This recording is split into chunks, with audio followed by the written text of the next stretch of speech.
Assalamualaikum warahmatullahi wabarakatuh. Perkenalkan, nama saya Dina Cahayati. Di sini saya akan menjelaskan tentang penerapan BEP di dalam perusahaan, margin of safety dan DOL di dalam perusahaan. Di sini saya akan menjelaskan tentang BEP atau break even point. Break even point adalah suatu kondisi di mana suatu perusahaan berada di titik imbang dengan tidak mengalami kerugian maupun mendapat keuntungan. Maka dari itu, BEP sering juga disebut dengan analisis titik impas. Kalau margin of safety sendiri adalah secara umum dapat didefinisikan sebagai selisih harga pasar dengan harga wajar dari suatu saham.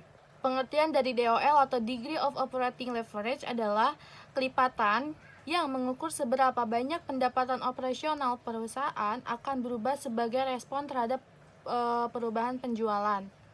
Perusahaan dengan sebagian besar biaya tetap untuk biaya variabel memiliki tingkat leverage operasi yang lebih tinggi. Misalnya, sebuah perusahaan ingin memproduksi sebuah barang, tetapi perusahaan tersebut tidak tahu berapa unit yang harus dijual sehingga akan bisa balik modal. Peran BEP di sini adalah untuk menghitung berapa unit yang akan dijual ke konsumen agar bisa balik modal atau tidak rugi.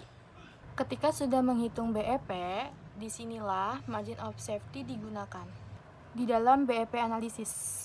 Dalam memprediksi antara interval keuntungan dan minimal penjualan produk yang dibutuhkan perusahaan setelah mengetahui BEP dan margin of safety, maka saatnya degree of operating leverage atau DOL agar perusahaan memperoleh keuntungan lebih besar daripada biaya aset dan sumber dananya dan mengetahui besarnya resiko untuk menutupi biaya tetapnya.